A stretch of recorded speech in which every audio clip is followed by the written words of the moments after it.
Alô, Gaios e Gaias, Completude Podcast, mais uma vez por aqui. Agora nós já estamos aí, né, caminhando 2024. E você que acompanhou a gente em 2023, seja bem-vindo também em 2024. Esperamos que em 2024 nós possamos continuar crescendo juntos. Mais completude para a sua vida, mais completude para a vida da sua família, dos seus amigos.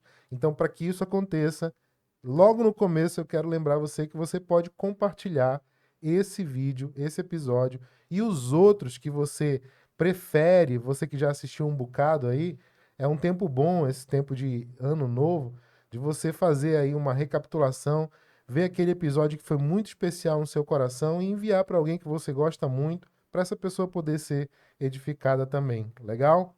E a gente sempre começa aqui, né, Moisés, falando Sim, aí dos nossos patrocinadores que permitem que perfeito. isso aqui funcione, né? Show. Quero agradecer aqui o Mundo de Iaiá, que fica lá no Boulevard e no Parque Shopping, que é um ambiente preparado para criança se divertir ao máximo, tudo muito estruturado com cuidado e para que a tua criança se desenvolva, né? A gente vê ali lazer, psicomotricidade, você tem ali diversão, socialização, tudo preparado com muito carinho. Você encontra o Mundo de Iaiá lá no Boulevard e no Parque Shopping. É isso aí. A gente também está sempre falando aqui do Rafael Stephens, que é uma loja muito legal, moda masculina, artigos masculinos. Você pode tanto ir lá na loja quanto comprar pelo WhatsApp. Entra no Instagram lá deles. Eles ficam ali no Shopping Grão-Pará, lá no primeiro piso. Perfeito. Agora, nessa época de fim de ano, eu fui lá com a minha mãe comprar presente da galera. É, tu comprou pra mim, não? Fui, não É, era porque pessoal, eu tô assim, é o porque eu tô Moisés. com torcicolo. Vocês vão ver eu aqui. Eu ia Eu tô... comentar isso daqui a pouco. Tu trouxe pra mim? Não, que tu não estava aqui, tu tava em outra cidade, não ganhou presente. Mas fomos muito bem atendidos lá, os atendentes, a loja, é um clima muito legal. Você é super bem atendido. E aí, se você quiser ser bem atendido, vai lá. Se você quiser ficar na comodidade da sua casa, você compra pelo Show. WhatsApp, mas é só coisa de primeira linha, coisa muito legal e de qualidade. Perfeito. E para fechar esse momento especial, a gente fala da Funny Hair, que é um local especializado em beleza infantil. Então leve a sua criança, que toda a estrutura é preparado para receber com muito carinho, com atendimento com muito amor e profissionais capacitados para. E a gente sabe que é um desafio. Eu tenho uma filha pequena de 6 anos, é um desafio cortar cabelo de criança, mas lá existe toda uma estrutura e profissionais preparados para isso. E a Funny Hair você encontra no Boulevard Shopping. Legal, é isso aí. Bom, dito isso e dadas devidas atenções aos nossos patrocinadores, vamos falar hoje do nosso convidado. Quem é o nosso convidado hoje, Nosso Moisés? convidado extremamente especial. A gente já estava procurando, meu Deus, a gente precisa de alguém que entenda da parte emocional, que entenda da parte mental. E a gente está no mês especial, né, Rafa? É verdade, Janeiro né? Branco, que Casou legal. lida direto com esse cuidado com a saúde mental e a gente está vendo o que tem acontecido no nosso Brasil, no mundo. Então a gente trouxe alguém que vai te ajudar a entender melhor tudo isso e também a falar um pouquinho mais do amor de Jesus e como é que pode ser esse envolvimento aí todo com a palavra de Deus, a nossa vida e o que a Bíblia pode ser tão importante para a nossa saúde mental. Pastor Tiago, muito obrigado pela tua presença. É uma honra ter o senhor aqui conosco. Eu tenho a certeza absoluta que o senhor tem para contribuir muito para as pessoas que estão aí ouvindo a gente. Prazer é todo meu, Pastor Moisés, Pastor Rafael, a todos os que estão nos acompanhando. Esse bate-papo aqui muito interessante, um tema realmente assim muito propício para não só para esse mês, né? Uhum, Acho que para o verdade. nosso contexto atual e falar sobre saúde física, mental, falar sobre saúde espiritual. Eu vejo que é Perfeito. um prato cheio para nós degustarmos E, pastor, o nessa engraçado tarde. é que a gente fala muito sobre isso, né, Rafa? Saúde física, É, saúde mental, É, saúde espiritual, que de alguma forma, quando a gente fala de completude, a gente entende que tem isso. essa relação do ser humano ser um ser tricotômico, né? Como é que fala a palavra? tem a Tem a tricotomia, né? Corpo, tricot alma, espírito. tricotomia. E aí, de cuidar, né? Bem, Uhum. e que esses pilares são fundamentais. Mas, antes de tudo, a gente sempre começa aqui com uma pergunta que ela é necessária. Quem é o pastor Tiago? Como é que tudo isso começou? Psicólogo, pastor, aquilo que Deus tem chamado o senhor. Essa pergunta de processo seletivo. É Não é, mesmo. Quem não? é você? Quem é Quem você? é você? Como você se define? Bem, tenho 42 anos de idade, sou casado já há 16 anos com a mulher mais linda desse mundo, a pastora Késia. Tenho 2 filhos, queria chegar a 5, mas fui barrado. Eu tenho o Pedro de 15 anos, o Paulo Olha que de legal. 10 anos. E sou pastor, com dedicação ao ministério ao qual eu estou desde o início, que é a ceia. E também sou psicólogo, né? Por formação, tenho especialização também na área. Hum, Já há alguns anos para cá, eu já venho não somente tendo essa linha ministerial, né, a qual eu pertenço, mas também desenvolvo esse trabalho de atendimento clínico, né, que é um tempo que eu dedico também e que ele contribui muito, principalmente para essa linha ministerial. Eu vejo que existe hoje uma necessidade de nós trazermos também para a igreja informação, conhecimento e também, né, no que diz respeito a essa linha de saúde mental, trazermos também para as pessoas aquilo que a palavra de Deus nos traz. Então, é uma via de mão dupla que é um desafio dentro desse processo de caminhada. sim. Pastor, eu vejo. Eu sou uma pessoa que eu estudo muito essa área hoje. Eu trabalho muito com parte da neurociência, parte da saúde física, também que envolve saúde física, envolve saúde mental, então hábitos de vida, né? Toda essa parte da espiritualidade. Mas assim, uma das coisas que eu ainda percebo hoje é um certo preconceito, ou então uma falta de conduta adequada, eh, diante do nosso meio mesmo, dentro da igreja, dentro do, do, da, do processo das pessoas enquanto cristãos, né?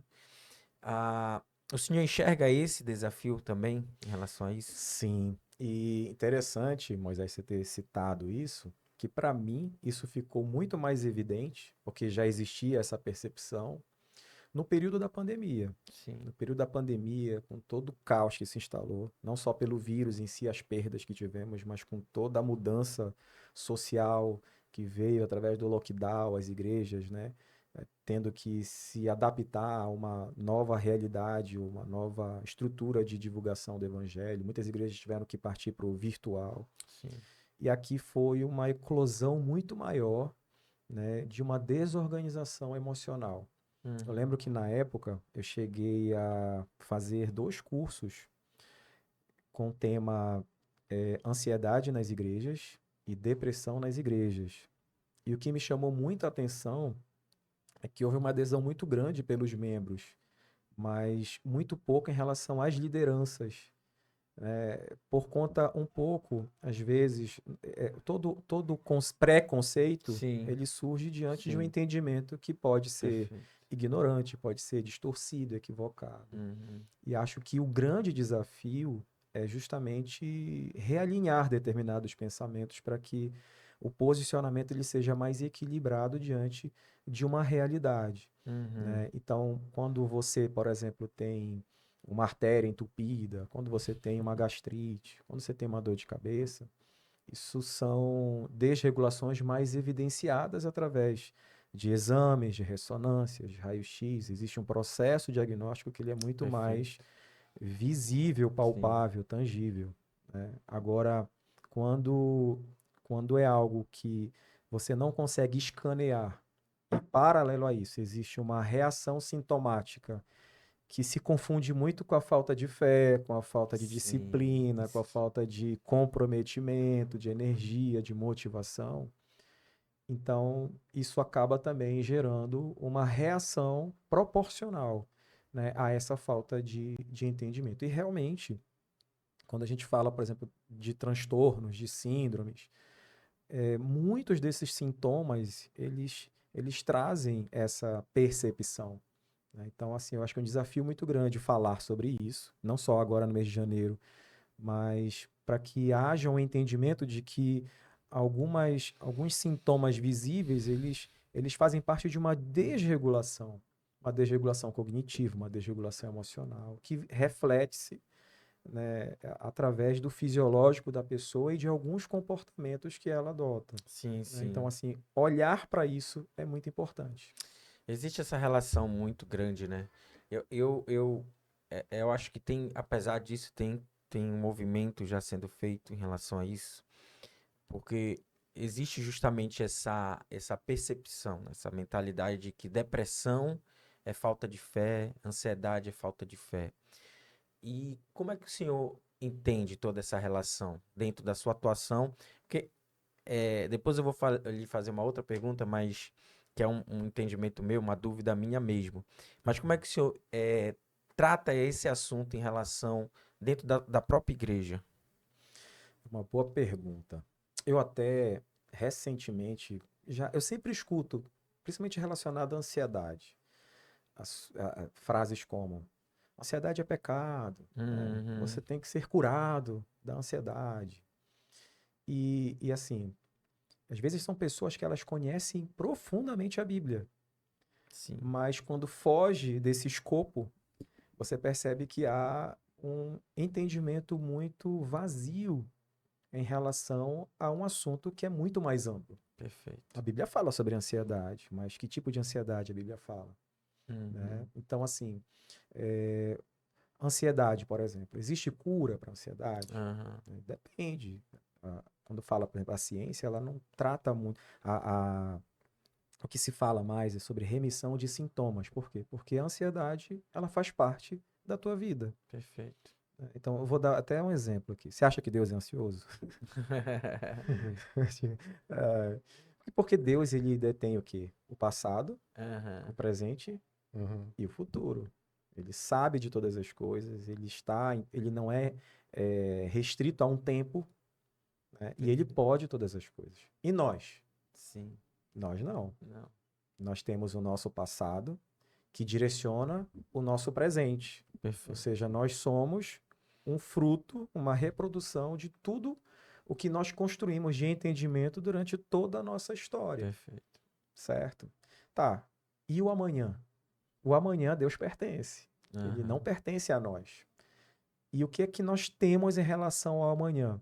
É uma previsibilidade.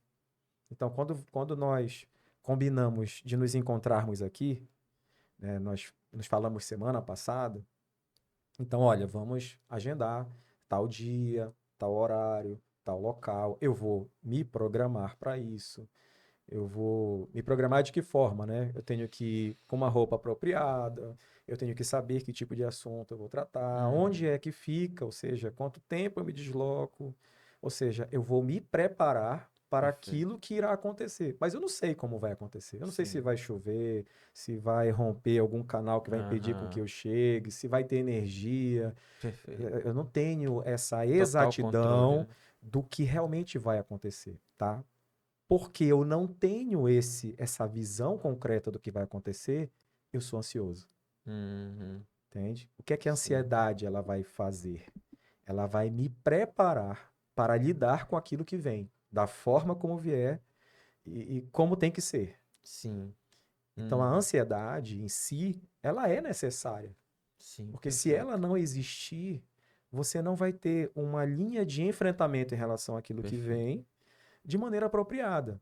Então a ansiedade ela é desprazerosa, é lógico, Aham, né? Então, principalmente assim, você vai para um local, poxa, que tipo de assunto, né? Então, olha, eu não posso falar nenhuma besteira. Será aham, que o vídeo vai... Então existe toda uma preocupação que ela é natural, ela é desconfortável, ela é desprazerosa, mas ela é legítima, ela existe e ela sim, existe para uma função específica, perfeito, certo? sim, Então, quando a gente fala de ansiedade, a gente tem que primeiro entender a importância dela na nossa vida e por que que ela existe. sim, Por isso nós somos ansiosos.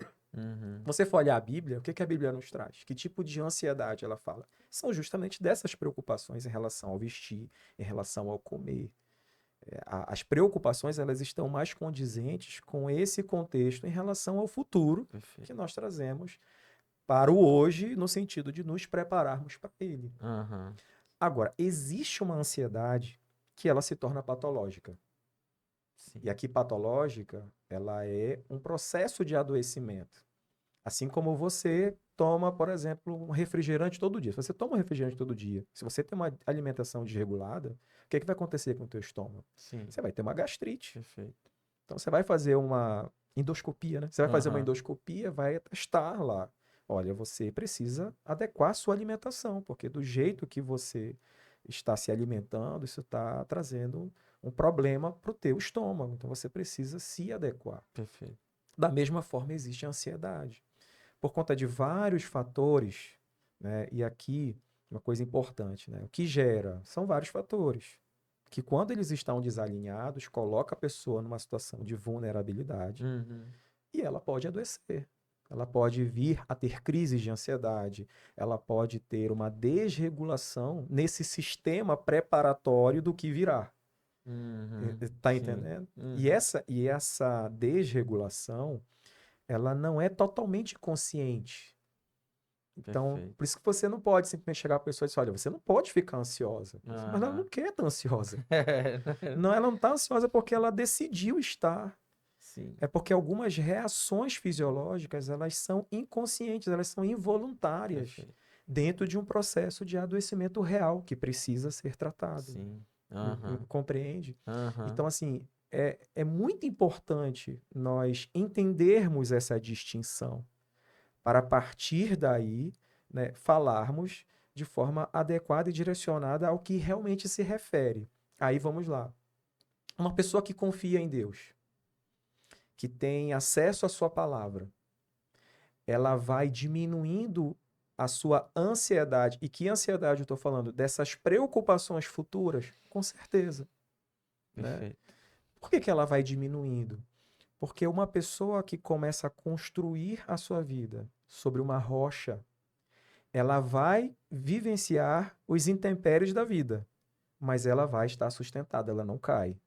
Ela vai conhecer a fidelidade, a segurança, a proteção de Deus, que não te tira necessariamente da situação, mas ele te traz a paz, que excede todo entendimento e te mantém firme. Perfeito. Uhum. Então, uma pessoa que confia em Deus e ela tem, por exemplo, uma viagem muito importante para fazer de carro, e aqui existe toda a preocupação, será que a estrada está boa? Será que o pneu... O que é que ela vai fazer? Ela vai verificar o óleo do Uhum. carro, ela vai verificar se o pneu está careca ou não, ela vai tomar os devidos cuidados de segurança, colocar o cinto de segurança, seguir as regras, né, de trânsito que existem justamente para proporcionar segurança. Mas ela vai entender que, apesar disso, né, existe um Deus que protege, que cuida, que guia. Por quê? Porque ela conhece, ela tem essa construção de fé Aham. que possibilita com que ela diminua as suas preocupações e não isentando das suas responsabilidades. Perfeito. Compreende? Perfeito. Então, aqui são duas coisas distintas. Às vezes, assim, tá, então, uma pessoa que acredita em Deus, ela pode ter crise de ansiedade? Ela pode. Mas não é por conta de uma distorção da sua convicção de fé. Perfeito. É por conta de fatores que são relevantes e que talvez dentro daquele contexto a colocou numa condição de vulnerabilidade e ela adoeceu, assim como ela poderia ter adoecido de outras Aham. enfermidades. Uhum. E que da mesma forma ela precisa ser tratada, ela precisa buscar mudanças que possibilitem com que ela saia daquela situação de vulnerabilidade e consiga ter uma Sim. vida mais plena e equilibrada. Uhum. Quando a gente fala assim, pastor, por exemplo, sempre tenho essa curiosidade. Eu não sei se a gente se tem parâmetros para poder falar disso de uma maneira muito mais precisa, mas, por exemplo, quando a gente fala, por exemplo, de ansiedade, a gente está falando de uma patologia, a ansiedade como patologia. A gente está falando de algo que é típico do mundo moderno e contemporâneo, ou será que por exemplo, será que as pessoas nos tempos bíblicos, o pessoal lá do Antigo Testamento, o pessoal ali da época de Jesus, ou ali da igreja primitiva, será que as pessoas já lidavam com isso da maneira como o mundo hoje faz a gente lidar? Ou será que é uma coisa nova, meio que recente, e a gente tem que meio que aprender a lidar com isso nesse mundo moderno? Eu creio que sempre existiu, mas hoje, por conta justamente desse nosso contexto de evolução tecnológica, que traz mudanças nos nossos hábitos e costumes, isso tem se tornado realmente algo muito presente. Uhum. Então, eu vejo assim, dentro do que a gente vê no texto sagrado, o que existia mais era uma ansiedade dentro de uma reação natural do nosso corpo diante de um estresse, que até Jesus vivenciou, Sim. né? Uhum. Quando Jesus estava no Getsêmani, você percebe que ele estava realmente ansioso, e a palavra de Deus relata isso. Sim. Ele estava angustiado, ele estava aflito. Sim. Você percebe que ele estava extremamente inquieto, Uhum. não querendo, ele estava carente, não queria ficar só, queria a companhia dos discípulos. E por que que Jesus ele orou por mais de uma vez, pedindo para que Deus tirasse dele o cálice, mas que fizesse a vontade dele? Por que que Jesus orava isso? Ele sabia o que vinha. E não é que ele não estivesse disposto, mas Jesus não estava doido para morrer na cruz. Uhum. Ele sabia o que vinha, que era um peso muito grande. Diz, olha, se for possível, passa de mim esse cálice, mas antes seja feita a tua vontade. Então, se tiver que enfrentar, se essa é a tua vontade, eu vou enfrentar. Perfeito. Mas por que que ele buscava o Pai? Porque ele estava ansioso. Ele estava angustiado. E os discípulos não estavam. Mesmo Uhum. Jesus revelando o que estava por vir, a ficha não caía. Tanto é que enquanto Jesus estava aflito, angustiado, buscando de forma intensa, por conta da sua inquietação, o Pai, os discípulos dormiam. Quem está ansioso não dorme, Sim. né? Não Uhum. dorme dentro desse contexto de Aham. enfrentamento, né? Sim. Tanto é que Jesus chega assim, olha, vocês não podem orar 1 hora comigo. Briga com Diz eles. assim, olha, o espírito está pronto, mas a carne é fraca. Então, assim, a gente percebe, mas aí vem uma questão, né? Que quando chega Judas com os soldados, o que é que a gente vê? Jesus firme, né? Convicto do que estava acontecendo, e você vê discípulos que se dispersam desesperados Sim. e que agem de forma impulsiva, como Pedro agiu. Sim. Jesus teve que, não, Pedro, pelo amor de Deus, me faz passar vergonha. Aham. Né? Então, Jesus, não, é isso, tem que ser dessa forma. Então, você vê Jesus firme, né? Convicto, pronto para enfrentar, enquanto que os discípulos, eles se desorganizam. As preocupações, a ansiedade em si, do que a gente vê mais dentro do contexto bíblico, é uma ansiedade mais natural, no sentido assim, de que ela pode oscilar para mais ou para menos, dependendo da personalidade da pessoa, da situação que ela vai enfrentar, mas você não percebe muito um contexto patológico. O contexto patológico, eu vejo que ele vem se reafirmando mais hoje. Ele já vinha numa crescente antes da pandemia, já havia um crescimento. O Brasil, Sim. por exemplo, é o país mais ansioso do Sim. mundo. É. São pesquisas que mostram isso. E da pandemia para cá, né, esse boom que nós tivemos, ele acentuou ainda mais. E não existe uma questão de classe social, de gênero, de fé, de posição eclesiástica. Ela atinge um universo amplo de pessoas, desde as crianças até os mais Sim. velhos, e não está restrito, né, a um grupo específico de pessoas. Sim. Então, Perfeito. assim, respondendo hoje, realmente, assim, por conta talvez dos tempos modernos, eu creio que sim. Né? Existe um avanço tecnológico que se multiplica, né? Já vinha numa crescente há um tempo atrás e hoje está numa velocidade assim imparável. A gente fala de inteligência artificial, a gente fala de mudanças de rotinas e de hábitos, Sim. né, na sociedade como um todo, e que com certeza interfere no funcionamento cognitivo da pessoa, interfere nos seus hábitos, no seu dia a dia, e que interfere também na sua saúde espiritual, na sua saúde física Sim. e também na sua saúde emocional. Perfeito. Pastor, a gente fala muito sobre cosmovisão cristã. A gente sabe, a espiritualidade ela é importante, né, nesse contexto de saúde mental, mas ao mesmo tempo a gente entende que existe aí na nossa visão uma cosmovisão cristã, nossa fé, aquilo que a gente acredita, Jesus, nosso Salvador. A partir desse entendimento da cosmovisão cristã, o que que seria, nesse contexto, importante para a saúde mental? A partir dessa ligação, tem uma cosmovisão cristã, e essa cosmovisão cristã ela pode combater a minha ansiedade, ela pode combater a minha depressão, ela pode ou me ajudar, ou entrar dentro do processo também de ajuda Sim. no próprio tratamento. O que desencadeia? Existe um processo que desencadeia as crises e a patologia em si, mas o que causa são vários fatores. E acho que é importante colocar isso na mesa.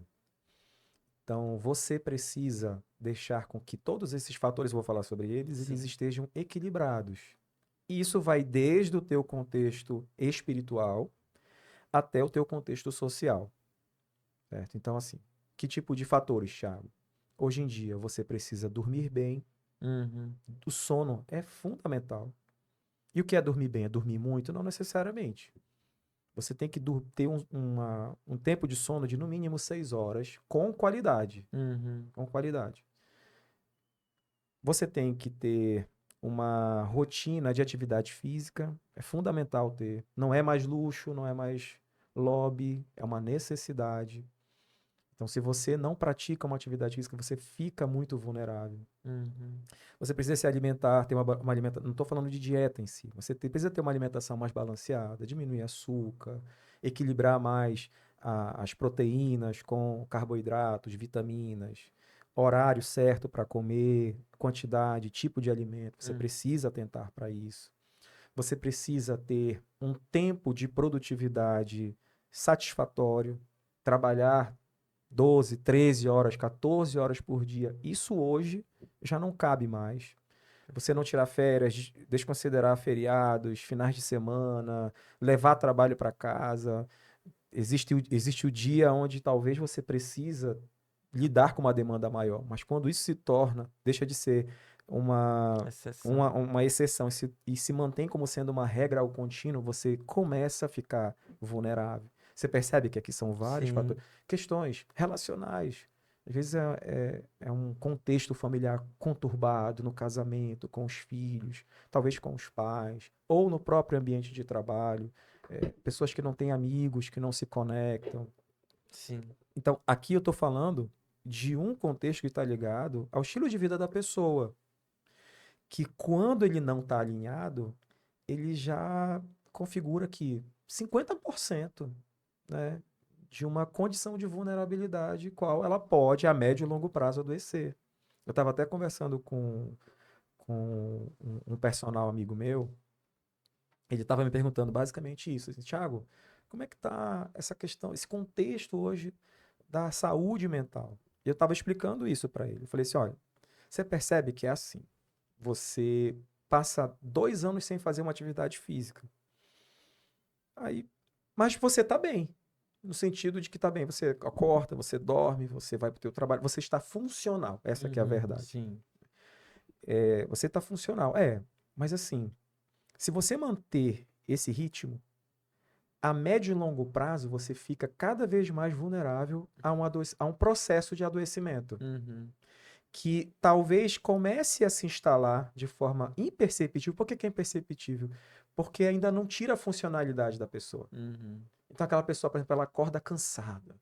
Ela já tem o raciocínio dela já mais Lento. lentificado, né? A força produtiva dela é diminuída, mas ela vai para o trabalho, ela não falta, ela faz o que ela tem que fazer, ou seja, ela não perde a funcionalidade dela, mas ela já está vulnerável. Então, a médio e longo prazo, ela vai adoecendo. É só isso? Não, não é só isso. Existem fatores genéticos. Então, às vezes você vê determinadas patologias, elas trazem para nós, diante de estudos e pesquisas, percentuais de herdabilidade. Então, existem transtornos que eles são puramente genéticos, e outros que não são puramente genéticos, mas eles trazem, né, um histórico familiar, Uhum. né? E aqui esse histórico ele engloba que tipo de fatores? Só genéticos? Não. Do estilo de vida daquela família. Perfeito. Construção de crenças, maneiras de pensar, de como se comportar, que vai construindo a personalidade da pessoa e dessa forma faz com que ela se comporte de determinada maneira disfuncional, ou seja, ou desadaptada a um contexto que ela precisa para que tenha de fato saúde. Sim. Então, assim, são vários fatores que vão interferindo, né? Que vão desregulando, vão desorganizando a pessoa. Então, não é só um contexto cristão Sim, que perfeito. envolve um entendimento ou uma convicção de fé que a pessoa tenha, Perfeito. mas envolve muitos outros fatores que, mesmo ele estando dentro da igreja, com a sua convicção de fé, ele fica exposto. Uhum. Assim como em outras patologias. Porque Sim. se não fosse assim, ninguém sofria infarto, Pressão alta, ninguém teria diabetes. pressão alta, ninguém teria diabetes, entende? Perfeito. Então independe, não totalmente, desse contexto de fé da pessoa, sabe? E por que que é importante dizer isso? Porque você não pode incorrer em dois extremos. Um, achar que tudo é espiritual. Aham. E outro Que nada é é que o espiritual. espiritual não Não existe. existe. Uhum. Esses Aham. dois extremos, a gente precisa se esquivar, né? E a gente precisa ter esse entendimento mais equilibrado, de que, como você falou logo no início, né? Nós somos um ser trino. Então, essa estrutura complexa do homem, ela pode estar alinhada em parte e desalinhada em outra, Perfeito. certo? E aqui, olha, eu vou até citar um exemplo. Imagina, na época da Covid, Aham.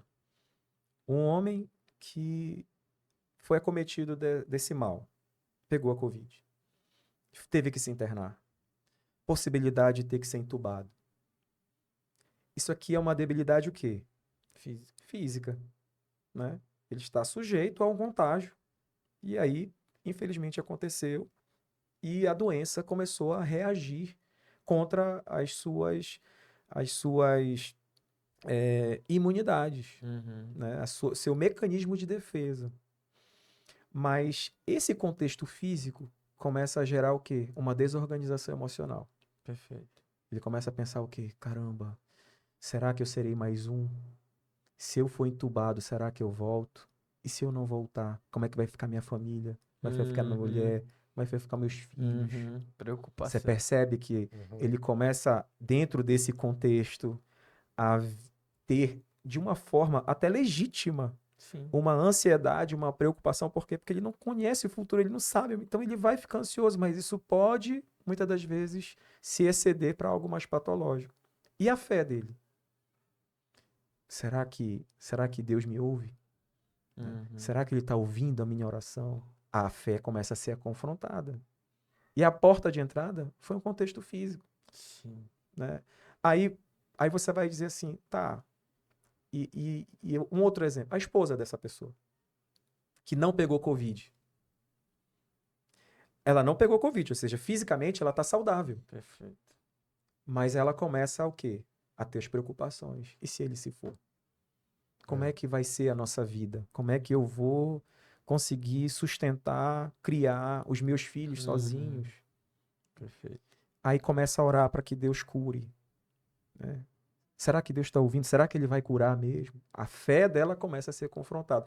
Mas a porta de entrada foi física? Não, Já foi mais Uhum. emocional, que começa a atingir as suas crenças, né? Sim. Aquilo que ela acredita, a fé, Perfeito. né? Que ela confessa, Perfeito. entendeu? Hum. Então, assim, não é tão simples falar, Sim. porque nós somos seres complexos. E essa complexidade, ela nos leva a ter que buscar entender. Não, nunca vai ser de uma forma plena, mas esse entendimento ele precisa existir para que a gente não caia nesses dois extremos, Uhum. né? De olhar só de uma forma e desconsiderar outras que existem. Perfeito. E não também pular para um outro extremo, desconsiderando um sobrenatural que a gente sabe que existe. Sim. Né? Então aqui eu vejo que é importante a gente ter esse equilíbrio. Quando você Aham. fala de cosmovisão, eu vejo basicamente esse equilíbrio. Né? Quando a gente fala de físico, mental, espiritual, são coisas distintas no sentido de a gente saber muito bem qual é a estrutura que cada uma tem, quais são as características que elas têm, mas elas estão visceralmente Perfeito. ligadas, Visceralmente. ligadas uma à Isso é legal. outra, né? Então, e isso interfere no nosso, quando a gente vê, não é só uma coisa, é tudo. Aham. Mas eu acho que, pegando o gancho aqui, eu acho que você mencionou aí a questão do que aconteceu na pandemia, né?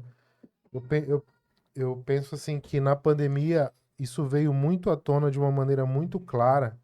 Eu tenho uma pessoa. A gente conhece vários casos, escuta, né? Mas eu tive o caso de uma pessoa muito querida, muito próxima a minha, que veio a falecer de Covid na época.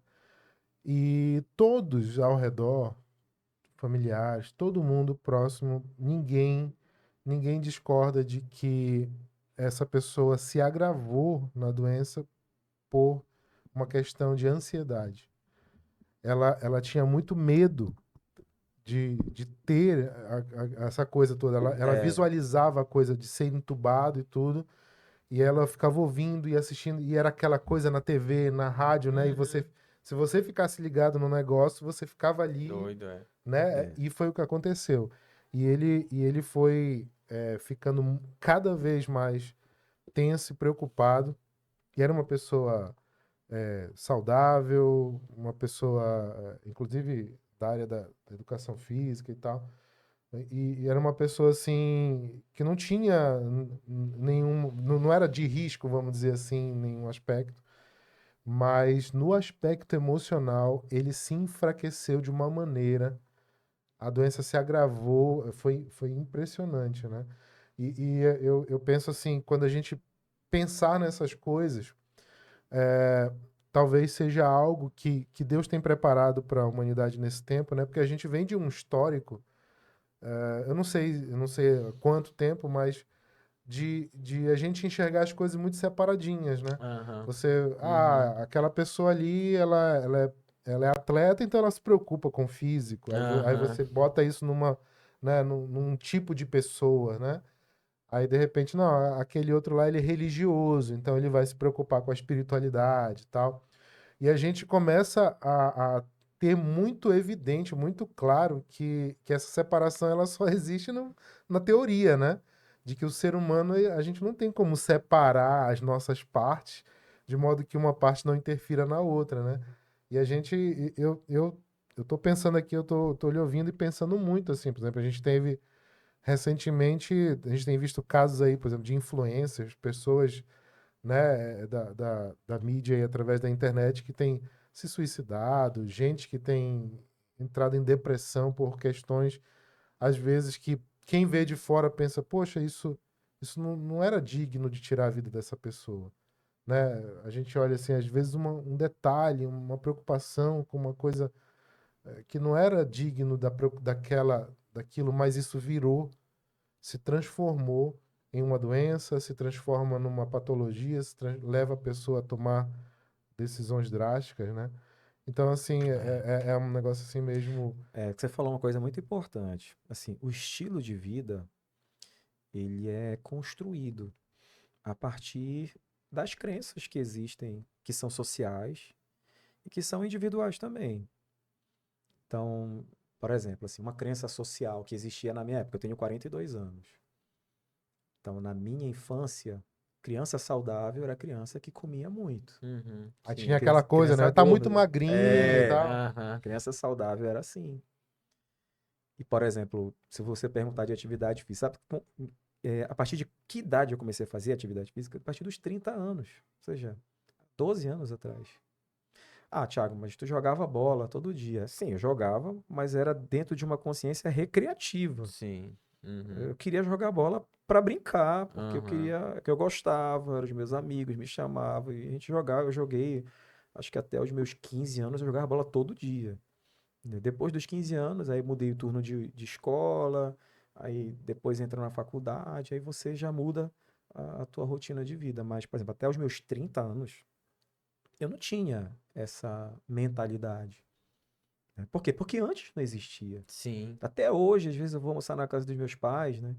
E aí, na hora de comer, aí eu vou separar, porque eu já tenho um costume, não é só meu, é da minha família. Interessante, olha, lá em casa, né? Depois os meninos com certeza vão assistir, né? Eu tenho um filho de 10, um filho de 15, a minha esposa também, que tem a minha idade. Então, assim, por exemplo, açúcar. Às vezes açúcar a gente nem compra. A minha sogra, que não mora que mora em outra cidade, um dia foi passar um tempo lá em casa, e ela falou: vocês não compram açúcar? A gente nem tinha se atentado, né? Mas isso foi um hábito, ou Nem seja, percebeu nem e foi percebeu. naturalmente. Isso foi um hábito que foi sendo construído. Então, os meus filhos, eles não Perfeito. você vai sair, não, eu quero um suco, eu quero uma água. Ah, mas não pode, é porque. Não, não é isso. É porque eles entendem, né, a importância de você comer melhor, comer bem. Perfeito. Entende? Mas antigamente não era assim. Sim. Não existia e não era uma negligência dos pais. Talvez era dentro de um contexto Sim. de informação, de conhecimento Conhecimento limitado, né? que se tinha. Olha, até hoje, assim, Rafael, às vezes, quando eu falo com algumas pessoas que estão vivenciando determinados conflitos, às vezes é um conflito conjugal, principalmente conflito conjugal, e aí que a pessoa desregula emocionalmente, né? E aí, o que é que você precisa trabalhar? Essa desregulação, ela é legítima em detrimento da situação que a pessoa está vivenciando, né? Então a gente entende assim Perfeito. que ela é um reflexo do que ele está vivendo e é uma reação, é ruim, não é bom, mas é natural. Ela faz parte, ou seja, ela é coerente com o contexto que ele está vivenciando. Então, qual é o cuidado que a gente tem que ter? Olha, isso aqui não pode criar corpo, não pode desencadear futuramente um problema maior, tá? É até bom frisar isso, não, só abrindo parênteses. Às Sim. vezes, nem tudo é depressão. Sim. Uhum. A pessoa ela tem uma condição depressiva, mas é fruto de um luto, é fruto de um contexto difícil de lidar que ela está tendo, Sim. mas que traz sintomas similares a um episódio depressivo, mas que não é necessariamente a depressão, Sim. tá? Depois, futuramente, se ele não conseguir se realinhar a essa situação, ou seja, se adaptar ao que está acontecendo lá, isso pode realmente desencadear um transtorno, Perfeito. certo? Uhum. Mas o que que vem na hora? Assim, olha, você tem que, para não desencadear, tem algumas coisas que você não pode abrir mão. Você não pode ficar noite sem dormir. Você não pode, porque não está com fome, não sinto vontade de comer, você não pode parar de comer.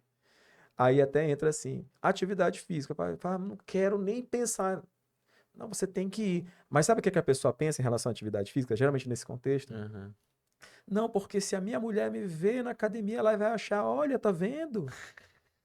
Ele não tá dando a mínima. Tá lá, Uhum. treinando, malhando. Aham. Não E pensa como se fosse não uma... pensa. Por quê? Porque uma mentalidade, especificamente em relação à atividade Aham. física, é que atividade física é uma Fútil. ação fútil. Aham. É Perfeito. algo assim Perfeito. que faz quem tem Sim. dinheiro, quem não tem ocupação nenhuma, Aham. Aham. responsabilidade. É isso. Você tá entendendo? Isso é um quê? Isso é uma mentalidade, isso é uma crença. Você percebe que isso interfere na funcionalidade da pessoa. Eu falo assim, não, mas não é assim. É necessário você regular isso para que você não adoeça, para que você tenha uma condição de enfrentar a bomba o caos instalado na tua vida hoje. E se você não atentar para isso, essa explosão ela vai ser muito drástica na tua vida, te colocando num buraco muito mais fundo do qual você está. Perfeito. Isso que eu estou falando, isso é crença. Perfeito. Então, assim, quando a gente lida com pessoas que elas cresceram num contexto onde havia esse entendimento, mudar não é fácil também. Uhum. Aí eu vou entrar um ponto importante aqui. Na terapia, a gente sempre se depara com duas realidades. Uma, a pessoa sabe o que ela tem que fazer, mas não necessariamente ela consegue fazer, Uhum. tá? Sim, sim. Então, se eu recebo, por exemplo, uma pessoa que tem 180 quilos e foi um endócrino que encaminhou, qual tu achas que é o objetivo dessa pessoa? Ou seja, o que ela está realmente pretendendo? Perder peso. Perfeito. Não posso chegar para essa pessoa e dizer assim, olha, a partir de hoje, se você fizer uma dieta, você vai emagrecer. Se você começar a fazer uma atividade física aeróbica, né, você vai emagrecer. Por quê? Porque ela já conhece todas as dietas, ela já tentou Já todas as fez dietas. tudo. A atividade física, quantas vezes ela se matriculou e parou de fazer?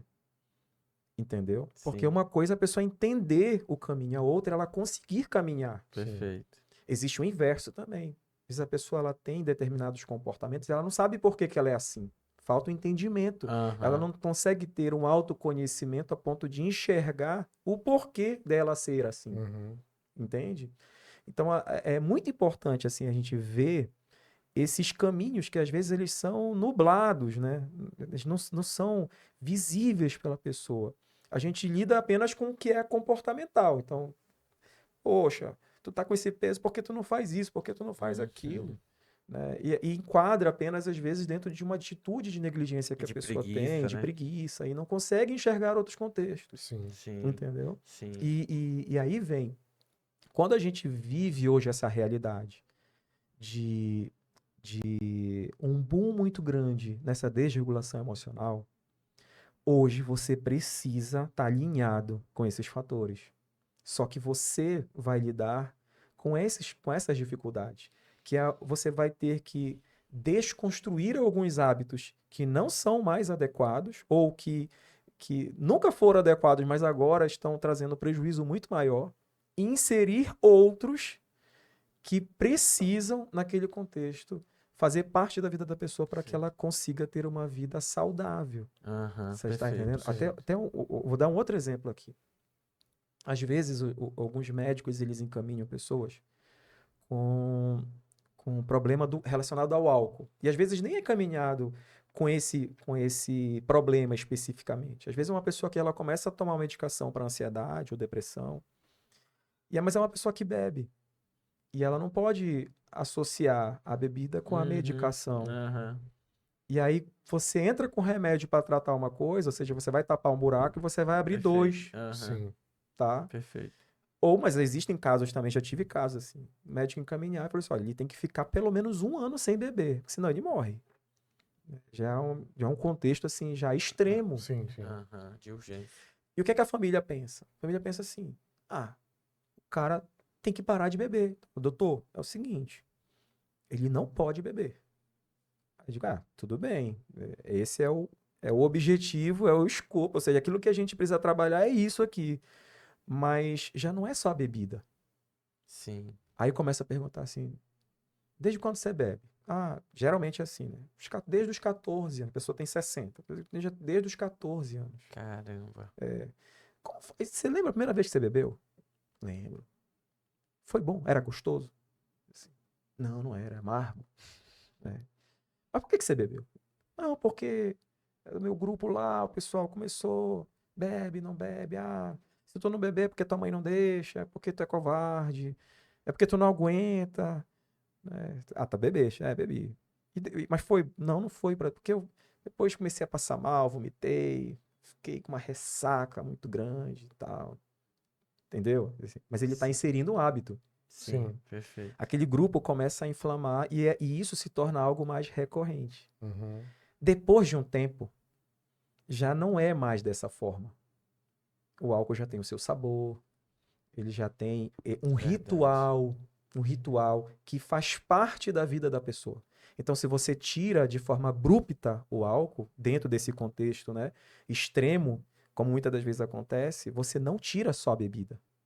Você tira várias bases que, de alguma forma, sustentam a pessoa, porque o álcool, ele é, sim, pernicioso, mas ele também tem um processo regulatório que compensa certas lacunas que a pessoa tem na sua vida. Então, que lacunas são essas? A pessoa está com um problema no trabalho. Ao invés dela tentar resolver, o que ela faz? Ela vai afogar as mágoas dela. Onde ela afoga? No álcool. Se ela tem um problema assim que ela internaliza, ela está angustiada com aquilo, com quem ela desabafa? Ela não tem um amigo ali que possa entendê-la tão bem como o álcool. Ela vai no álcool. Até as diversões.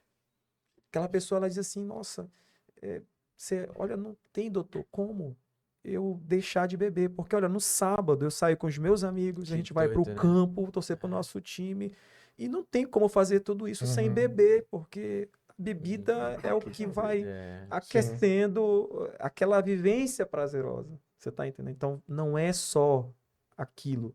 Existe uma construção de hábito. Por isso que quando existe um processo, né, de se trabalhar, estou dando um exemplo aqui, né? aham, Se trabalhar, como eu falei, da questão da perda de peso ou de qualquer outro fator como relação ao álcool, se você não trabalhar algumas bases, você vai perfeito. tapar um buraco e você vai abrir 5 Sim, Sim. que vão ser tão penosos para a pessoa quanto o álcool é, sim, entendeu? perfeito. Então Sim. você tem que trabalhar outras coisas, você tem que inserir outras, outros comportamentos, hábitos que possam liberar dopamina, Aham, oxitocina, aham. que facilite dentro dessa recorrência aquilo se instale na vida da pessoa e aos poucos você consegue, dentro desse processo de equilíbrio, retirar, né, aquela condição de dependência que ela tem, entende? Entendi. E geralmente, pastor, isso é construído na infância, não?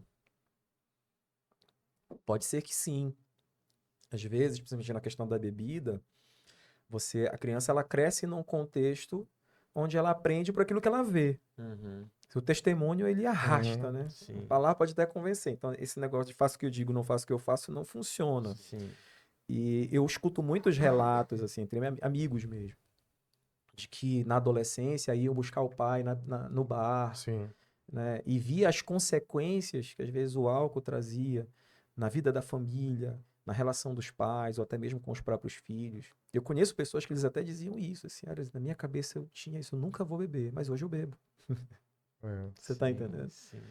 Que Então, doido. tem a ver, sim. Não digo especificamente com a infância, mas porque realmente a infância ela representa esse processo de absorção, Sim, né? né? Nós somos uma esponja quando nós somos crianças. Uhum. Então, essa construção de crença, de princípios e valores vai sendo absorvido a partir das referências que nós temos, Sim, sim. principalmente dentro de casa.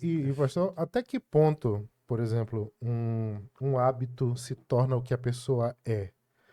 Eu digo assim no sentido dela, por exemplo, nós estamos falando aí da dificuldade que se tem de você abandonar maus hábitos ou adquirir novos hábitos, substituir, e da complexidade que é esse processo, né? Que não é simplesmente pegar e arrancar isso tudo que a gente acabou de ouvir. Mas assim, até que ponto, por exemplo, uma pessoa com a sua experiência aí tanto na área terapêutica quanto também no âmbito espiritual, até que ponto uma pessoa ela pode confundir ou ela pode não confundir, mas de fato se tornar o que ela está fazendo. Daquele tipo assim que a pessoa diz, eu sou assim, é, por exemplo, mas eu posso estar exagerando, mas eu não consigo não ser desse jeito. Eu não consigo não ser triste, eu não consigo não ser compulsivo, eu não consigo me livrar disso completamente. Até que ponto a gente consegue discernir a personalidade, é a pessoa, ou isso aqui são maus hábitos de fato? De fato, os hábitos eles vão se entranhando na nossa personalidade. Não só os hábitos, mas algumas características que nem sempre são nossas, mas elas são patológicas, mas que vão se entranhando na personalidade da pessoa. Foi muito boa a tua pergunta. Por exemplo, vou dar um exemplo aqui. Uma pessoa com TDAH. Eu sempre eu recebo pessoas com TDAH na fase adulta. Uhum. Geralmente o TDAH ele é identificado já na fase mais da infância para a adolescência, Uhum. principalmente na escola, porque os déficits eles ficam muito mais visíveis, principalmente na nota. Então, Uhum. na minha É, época, é. na nossa época, assim, há, sei lá, 30 anos atrás, 35 anos, a gente estava na escola, que o menino estudava e tirava 3. A gente dizia que ele, menino era burro, Sim. né? Uhum. Hoje não, existem os estudos, as informações mostram que não é porque ele é burro, é porque existe algum tipo de déficit que interfere no desempenho dele. Quando você recebe uma pessoa com TDAH na fase adulta, a patologia, ela já está entranhada na personalidade dela, Hum, entende? Ou seja, ela chega lá dizendo, não, mas eu sou assim. sim. Eu sou Entendi. uma pessoa esquecida, eu sou uma Uhum. pessoa que não consegue se concentrar. concentrar. E ela, principalmente assim com TDAH, que é relativamente leve, que na fase inicial, né, de vida da pessoa, a pessoa vai conseguindo ter os atalhos, ela vai se contorcendo para lidar com a dificuldade e ela vai meio que camuflando essa patologia, né? Então, aquela pessoa que ela tinha potencialidade para tirar 10 nas provas, mas ela tem um déficit, mas ela consegue se contorcer de uma tal forma, ela consegue tirar o seu 7, Aham. o seu 6,5, ela fica na média. Então aquele déficit nem sempre ele é identificado, ele acaba sendo camuflado. Perfeito. Mas ele existe, ele estava presente, mas por conta desse tempo, ele foi se consolidando, né? Aham. E se consolidando, gerando comportamentos, gerando hábitos, gerando estratégias da parte da pessoa, que muitos deles são disfuncionais Uhum. e que já se confundem com a sua personalidade. E quando é interessante, quando é diagnosticado tardiamente, você tem essa dificuldade, né? De quê? De, de conseguir fazer com que a pessoa ela não somente enxergue, né, o déficit que no caso ele é real, ele é existente, que não necessariamente é a sua personalidade, Uhum. para que ela possa a partir daí ter um processo de adaptação mais assertivo diante do seu contexto, Uhum. tá? Que aí envolve questões de mudanças de comportamento, de trabalhar muito bem essa reestruturação de crenças, né? Que vai reposicioná-la a partir dessa revelação de um diagnóstico mesmo sendo de forma tardia, né? Então, assim, a pessoa ela lida, depois que ela cresce, né? E aí ela lida já dentro de um contexto, ela já não consegue mais contornar as situações como antes, e aí ela começa a entrar no processo de desesperança, né? Ah, eu nunca vou conseguir, eu não consigo porque Perfeito. eu não dou conta, eu sou assim, eu não sirvo, eu não me encaixo. E Aham. aí é que a patologia ela se torna evidente, mas para a pessoa não é a patologia, para a pessoa é uma característica presente na sua personalidade, porque ela sempre foi assim, ela Uhum. sempre agiu dessa forma, entende? E Porque por um lado, né, tem aquela coisa do o autoconhecimento. Isso. Você vai percebendo quem você é, quanto mais experiente você se torna, mais você vai entendendo como você reage às situações. Só que às vezes pode ter muito isso, né? Alguma coisa que você vai driblando ao longo da vida e que não necessariamente é quem você é, mas algo que poderia ser direcionado de uma outra maneira, né? Agora existem assim também, Rafael, existem características nossas que elas são inatas. Por Uhum, exemplo, eu sou, como eu falei, eu sou pai de 2 meninos. Então, eu tive o primeiro, eu filmei o parto dos dois. O primeiro que nasceu foi muito interessante. Nasceu tranquilo, sabe? Chorou pouco. E aí eu lembro que a enfermeira levou para fazer a recepção, né? Pesar, medir. A minha esposa que tava, vai atrás dela. Tá, eu fui. E eu uhum, fiquei lá filmando, acompanhando ela fazendo todo. Quando ela terminou, rapaz, ele quietinho, abrindo o olho, sabe? uhum. Ele é assim até hoje. Menino que louco, né? tranquilo, Já revelou certinho. calmo, sabe? A personalidade, o temperamento, melhor dizendo, dele é inato, assim, Uhum, nasceu assim, sim, sim. sabe? Aí, quando você vai ter o segundo, você inevitavelmente já meio que projeta, né? Diante da experiência que você teve. Sim. Rapaz, quando o segundo nasceu, ele quase derruba Outra história. outra história. Eu lembro o anestesiologista que era meu amigo, né, que fez também, participou do parto, ele falou assim, olha, esse aí esse é Pimenta. tenor, o grito dele é agudo, sabe? E eu filmei totalmente diferente. Uhum. Os pais são os mesmos, né? Vai ter a mesma criação, mas totalmente. E se você olhar hoje, Isso é ele muito com 10 louco, né? Isso anos, aí. são muito parecidos. Se você junta os dois, você vai ver que eles são totalmente diferentes.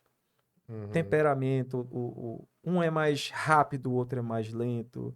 Um é mais impaciente, o outro é mais paciente, né? Um é mais amoroso, o outro é mais introspectivo, né? Essas características, elas são inatas e elas também compõem a nossa Sim, personalidade, sim. certo? Então, assim, isso interfere em muitas coisas que a gente vai absorvendo também no decorrer da nossa vida, né? São Uhum. muitas coisas que vão sendo agregadas a essa nossa estrutura, né? A estrutura do nosso temperamento que vai moldando sempre a nossa personalidade, fazendo com que ela se constitui de fato, né? Refletindo aquilo que nós somos. Sim, sim, perfeito. O ser humano é muito complexo, né? Tem muita coisa, né? Muitas Não camadas. dá pra dizer que é só uma Não coisa, dá né? pra gente. E é interessante isso, porque eu acho que a maioria de nós gostamos das fórmulas, né? A gente gosta de coisas assim, não. Tá com isso, toma isso.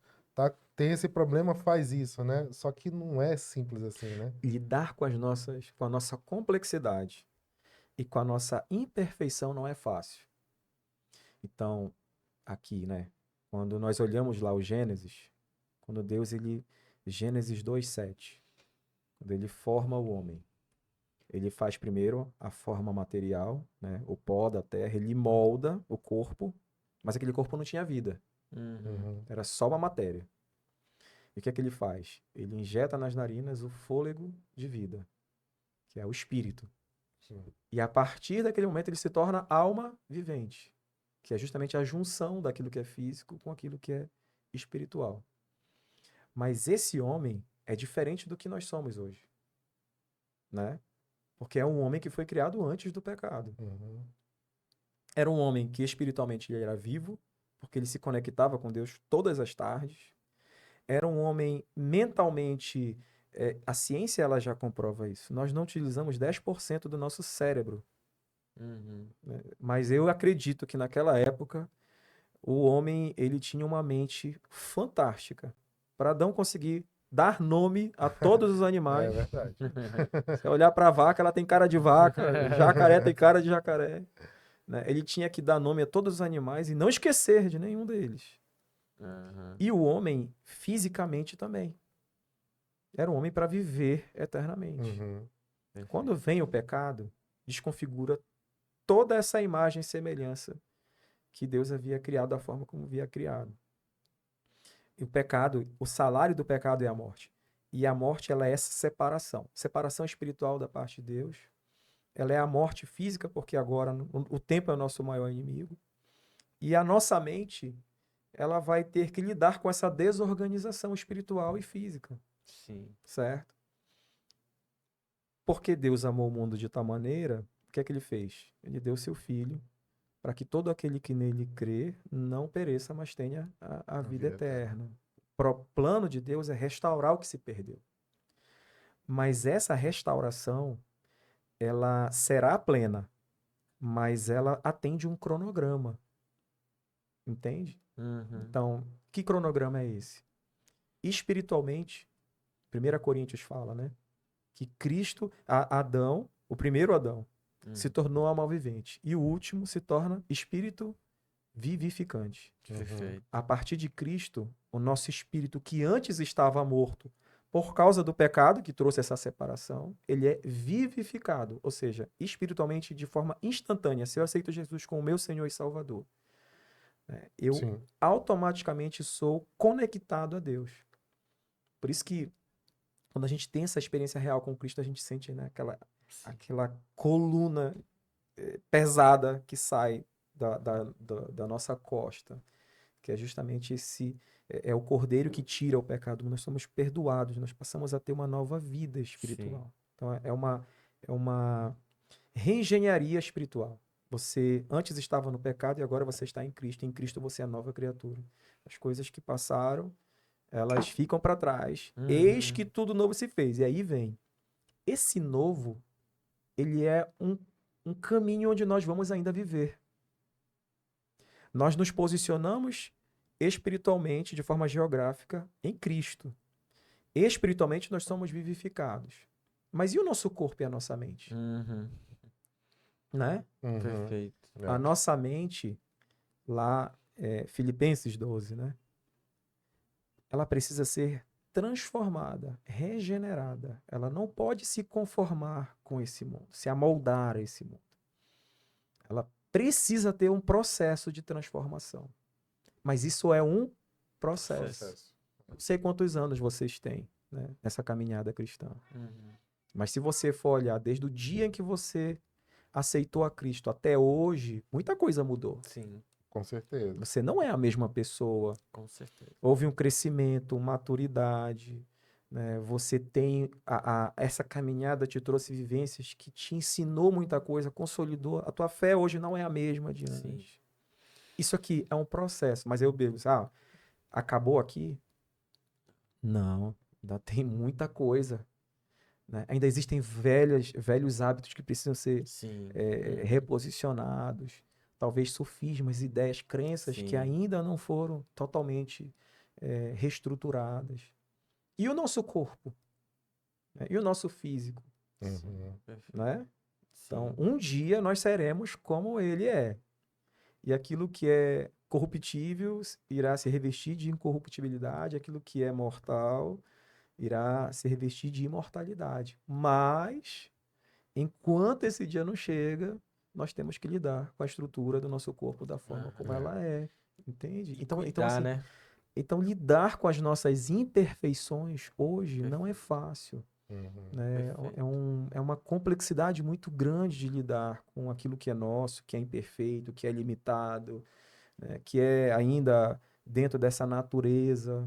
Né? Por isso que Paulo ele brada, né? Uhum. Assim, Uhum. Paulo ele fala qual é o texto? Tá, agora isso sumiu na mente. É que Paulo fala, né? Ele fala exatamente isso. Nossa, sumiu agora, deu um branco. Deu um branco agora. Maldito homem que sou, Aham. Sim. né? Graças a Deus que existe Cristo Jesus. E é Perfeito. nele que nós. Se não é Cristo na nossa vida, o que seria de nós? É. Perfeito. Né? Então aqui é um processo. O projeto de Deus é restaurar o homem de forma plena. Mas dentro de forma plena, dentro das suas estruturas. Mas ela vai acontecer de forma processual. Sim. Ela acontece de forma processual. Uhum. Espírito, alma e corpo. Perfeito. Legal. E, pastor, quando a gente fala de saúde mental, inevitavelmente a gente precisa falar de perdão. E a gente vê um desafio muito grande, né, das pessoas e o quanto que o perdão já é cientificamente comprovado, o quanto que a mágoa, o ressentimento traz de prejuízo para todas as áreas da nossa vida. E quando a gente fala desse corpo, tanto para a parte física, quanto da parte emocional, quanto da parte espiritual. Isso. A primeira pergunta é: por que é tão difícil perdoar? A questão do perdão, ele tem dois lados também, Aham. né? Às vezes você é vítima de uma situação e você precisa liberar o perdão para a pessoa que de alguma forma atingiu você. Mas existe também o auto-perdão, Sim, que é perfeito. de alguma coisa que você fez para alguém ou dentro de alguma situação e que você nem sempre consegue. Às vezes as pessoas já te perdoaram, você já pediu perdão, as pessoas já te perdoaram, mas você mesmo ainda tem dificuldade de lidar com isso e não consegue liberar a si mesmo o auto-perdão. Uhum. Aqui, existe um contexto que ele é espiritual, Sim. existe um contexto que ele é cognitivo. Por que que nós temos que perdoar? Né? Aqui é um contexto espiritual, é um posicionamento que nós temos que ter. Uhum. Mas dentro de uma questão cognitiva hoje, é porque o perdão ele não necessariamente representa você esquecer o que aconteceu. E a gente não esquece. E quando eu falo assim que não esquece, é porque essa lembrança daquilo que aconteceu, ela vem acompanhada de uma reação emocional que é dentro, ainda refletindo no hoje, diante Sim, daquilo que aconteceu. sim, E é perfeito. difícil, às vezes, nós lidarmos com essa reação emocional, Sim. da decepção, da frustração, do aborrecimento, da Uhum. chateação. Uhum. Aí vem a questão. Às vezes a pessoa, ela imagina assim, que isso é muito verdade. Eu quero perdoar a pessoa, mas na verdade, o que ela quer é se livrar desse Daquele sentimento sentimento, né? Isso. que está pareado ao que aconteceu, Uhum. entende? Sim, sim. Então, o perdão, ele não necessariamente é uma mudança das nossas reações emocionais. O perdão, ele é uma atitude que nós temos diante de uma convicção. E aqui eu Sim, vou trazer uma convicção de fé. sim. E não somente de fé, mas de uma convicção cognitiva mesmo, de uma reestruturação de pensamento. Sim, perfeito. Porque a pessoa que às vezes ela vai perdoar, se ela perdoar, ela pode ter uma distorção de entendimento. Uhum. Quem perdoa é uma pessoa fraca ou forte? Existe uma crença na Uhum. Sim. sociedade. É verdade. A questão do perdão ela é uma crença também. Que se você perdoar é porque você é fraco. Que, na verdade, você quer que a outra pessoa ela sinta a mesma dor que você sentiu. E aqui vem a questão da vingança, né? Ela tem que Sim. pagar. E Aham. você quer impetrar na pessoa um padrão de justiça que é teu, tá? Então aqui são padrões assim cognitivos. Então você pensa assim, poxa, mas na verdade, quando eu não perdoo essa pessoa, não libero o perdão, é como se eu tivesse tomando, é como se eu tivesse tomando um veneno achando que o outro vai morrer, Uhum. Sim, né? perfeito. E na É. verdade, o mal, ele acaba existindo, ele acaba refletindo na sua vida. Então, aí isso aqui é uma questão de entendimento. Isso aqui é um reposicionamento de crença que pode estar associado tanto a uma questão cognitiva secular como também bíblica. Então, assim, quando você perdoa e libera o perdão, na verdade, quem se beneficia disso é você mesmo, você se livra daquilo. E lidar com as emoções que ainda estão pareadas a esse fato é uma das coisas que nós temos que levar a Deus, que nós temos que, de alguma forma, tratar, né, para que isso não venha trazer em nós prejuízos além do Sim, que já sim. tem sido refletido na nossa vida. Isso é interessante, né? Por exemplo, isso me lembra um pouco, algum desses aspectos que você falou, me lembra um pouco uma coisa que eu ouço muito, é muito comum, pelo menos assim, eu noto como um comportamento muito comum na nossa cultura hoje, e até no meio evangélico cristão eu já comecei a ver que é aquela pessoa que diz assim: eu não me arrependo de nada do que eu fiz. Tem alguma coisa Não, errada. não é interessante isso? Já vi. Hoje tem Tem muito alguma isso. coisa errada A também. pessoa, não. Aí alguém pergunta lá, o que que você se arrepende na vida? A Ah, de pessoa nada. pensa um pouco assim, ela diz, não faria nada diferente. Isso é estranho, né? Porque de uma certa maneira implica em você não ter uma autorreflexão muito honesta ali, né? Aqui é a questão do poder do evangelho, né? O evangelho ele vai convertendo essas suas convicções. Aham, Aí vem, assim, se você, a pessoa ela pode ter uma maneira de pensar a partir de um padrão de justiça próprio dela. Tá Sim. aqui, esse aqui é um ponto importante relacionado à questão do perdão. Todos nós temos um padrão de justiça próprio e que gera em nós indignação quando isso é Uhum, confrontado. uhum. sim, Por que sim. que Caim ficou irado quando a sua oferta foi rejeitada, né? É, aquela Por história que, do é injusto, por isso não que é que justo. Saul Aham, ficou irado quando Samuel exortou, no momento em que ele oferece os sacrifícios que não eram para ser oferecidos? Sim. Uhum. Entende? Então, por que que algumas pessoas, né, quando aquelas pessoas, a Bíblia diz, muitas pessoas naquele dia chegarão dizendo assim, olha, mas eu expulsei demônios no teu nome, eu profetizei em teu sim. nome, fiz sinais e maravilhas no teu nome. Ou seja, muitas coisas que elas fizeram. E o que que Jesus vai dizer? Assim, olha, não vos conheço. Por Uhum. que que elas ficam indignadas com certas respostas e posicionamentos? Uhum. Entende? Aqui é um processo de conversão que tem que existir daquilo. Por que que o irmão do filho pródigo fica indignado Aham. É, porque o pai fez uma festa porque o Perfeito. filho mais novo voltou? Todos, isso aqui é bíblico. Se você for olhar, né, Caim, quando os dois ofertaram, quem ofertou para o Senhor? Dois. Não foram os dois? Sim. Os Caim dois e Abel. ofertaram. Sim. Os dois ofertaram. Só que Deus aceita de um e rejeita do outro. Uhum. Aí vai dizer assim, mas porque Caim ofereceu do que ele tinha, e o que ele tinha eram vegetais. Não vou entrar muito nesse mérito, porque existem correntes teológicas que afirmam isso, que tinha que ser derramamento de sangue, e não houve derramamento de sangue, assim como Abel ofereceu. Só que o que é interessante no texto, o que é que Deus fala? Quando Deus aborda Caim, ele fala assim, Caim, por que caiu o teu semblante? Caim estava entristecido, ele estava decepcionado. Uhum. Quando você faz uma coisa errada, o que deve brotar no teu coração? Tristeza. Você fica Remorso, envergonhado, você fica com remorso, você quer saber, poxa, onde é que eu errei? Não. Caim, dentro do seu padrão de justiça, ele entendia que a rejeição da sua oferta, ela era um ato de injustiça. Por quê? Porque ele tinha ofertado. Entende? Uhum. Que doido isso, né?